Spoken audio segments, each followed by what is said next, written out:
Hey there, this is Idix Stockman, and my very first Let's Play video. I was kind of inspired by watching some other Let's Play videos, and I've always liked this one, so I decided to make one of this. Anyway, I'm playing on Heavy Mode, which is the hardest setting. This is a game that I really liked growing up. We had a local video rental place that we would rent VHSs from, and they had this game, and I would rent it a lot. Anyway, you play as Ranger X, and you're in this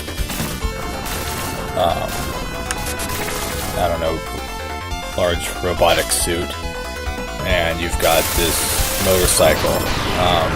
Anyway, you see me destroying these large enemies. You can see up on the dragon radar on top where they are.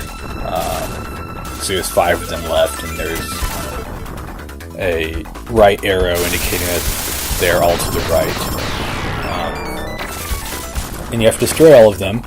In each level you have a certain amount of targets, and you have to destroy each one to end the level. Anyway, so when you're Ranger X, like right here, you're outside of the motorcycle, you have your health bar. When you're inside the motorcycle, you have the motorcycle's health bar. So if you utilize them correctly, you essentially have a double life bar. Here I'm using the flamethrower, which you see down in the middle. It says power. There's another one that's kind of like it's like a bomb that blows up along the ground. I don't ever use that one. Anyway, these large things are shooting. They were shooting at the big castle in the background, but then when you start shooting them, they turn towards you, and they hurt a lot. But for some reason, the flamethrower seems to block them. This is the boss fight, and I've always loved this song. And I always do this dumb thing where you can hold down on the motorcycle, and then when you release it, it jumps up, and I always just jump over that explosion.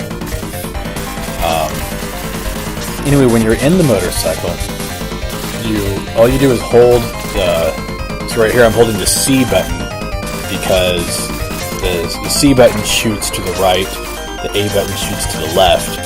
That's actually how you turn around, and then the B button in the middle is what does special power. But when you're in the motorcycle, it shoots twice as fast, and it actually aims automatically at enemies nearby. And see this guy, pretty much all you have to do is go in the motorcycle, and then just hold the C button, and you block enough of the things to destroy him. You don't aim when you're outside, but both the motorcycle and you shoot whichever way you're facing. Now see, I just destroyed the power source for that gun turret. A lot of times that's the best way to do it. Here's one of the target enemies. I don't know what, it's shooting fireballs. This is like acid water, so if you get in it, you will get hurt. But see, the motorcycle doesn't get hurt if you're not in it. See, those gun turrets are disabled now. This thing right here, I'm standing in, actually recharges you, and it uses up your special weapon power to do so. See, it's blinking right now because it's not. It's used up, and you're solar powered, so you're in the dark right here. It's not charging up really at all, barely. But on the first level and levels where you're out in the daylight, it charges really fast. So I got an additional weapon now. I love this weapon. This was one of my favorite ones. I think it looks so cool. So much better than the flamethrower, at least. And see, it goes around in a circle, and it automatically homes in. Like as soon as it starts hitting an enemy, it will still stay hitting on it until it's destroyed, and then I'll move on to something else. And those, I think those are eggs up there, and these tadpoles come out. And so right here, I'm standing in the sunlight, recharging my power. And the tadpoles don't like the light, so they will actually stop and get destroyed by the light. So because they can do a lot of damage to you.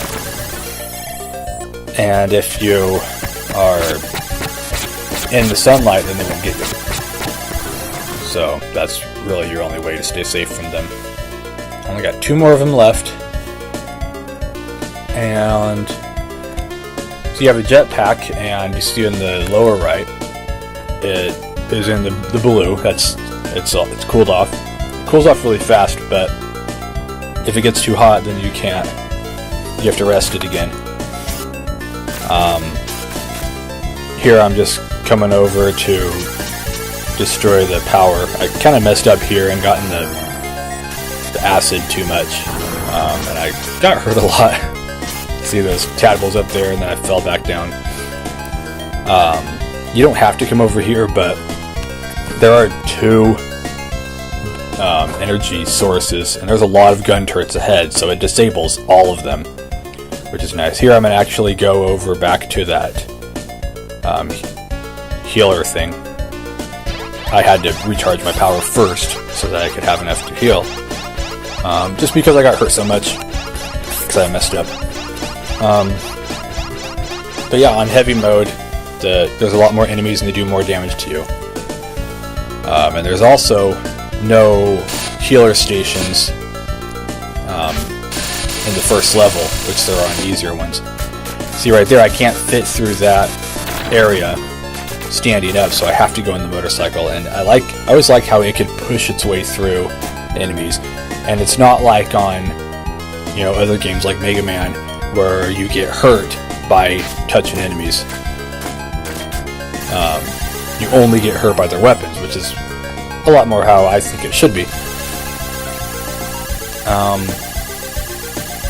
Anyway, yeah, I've always loved the laser thing, but I ran out of power again, so I'm gonna recharge. I don't know why there's 2 sunlight things here. You only need 1 of them. But anyway, these balls, I think they're like egg sacs or something, because they move on their own, so obviously they're alive. And kill it with fire. And when they explode, then the tadpoles come out. Apparently only on the... Holy crap. I've never seen that many come out. Actually, on a video I just saw that come out, but never before seen the video. Have I? Yeah, but they move on their own, and they explode tadpoles, so obviously they're alive. And you can kill them without the light, but they're so hard to hit, and then you're going to accidentally hit other eggs and make more of them come out, so might as well just wait for them to get to the light. And you can charge your power anyway. Now see, the fireballs can't get me because they've only got a narrow spot to get through. And I only got 1 more to get to. 1 more enemy. I'm just waiting for my power to charge here. And I like how you can go backwards because you're facing right, so you're doing like a moonwalk. And this part is always cool. You can kick that across the screen, and then you kick it when you hit this, then that destroys it. But you have to do a little delay because when you destroy the power source, it's going up the line. But if you get to the turrets before the power cut gets to them, then they're still firing at you. So you kind of have to wait for them to run out of the power. And this is the end of this level. You're invincible at the end of each level. And I always hated this guy. You first of all have these little enemies to fight. I liked the kind of 3D look here. And these guys are easy, but you can look up on the radar up top to see where they're going to be, because some of them don't give you a warning before they come out, like this one did. See, like right here, this just comes out, and this one always hits you. I can't get it right to where he doesn't fire it. But this last guy here, I always have done. This is how I always beat him, just with the flamethrower for the first 2 sections. But then this one, the flamethrower can't really get him, and then he hits you a lot. I watched another video where the guy used a laser, and he didn't hold it down, so it just kept on going forward the whole time, which is actually much better than what I'm doing here. But I don't know, this guy's always giving me trouble. So I always struggle with this one. I always hate this guy, but whatever. The last section, he actually just runs into you. And I actually almost die here. And he pushes me all the way to the back, to the beginning. Which is kind of lame. But whatever, I didn't die, so I'm good. And now it's like, good thing you don't have to go all the way forward again to end the level. And that's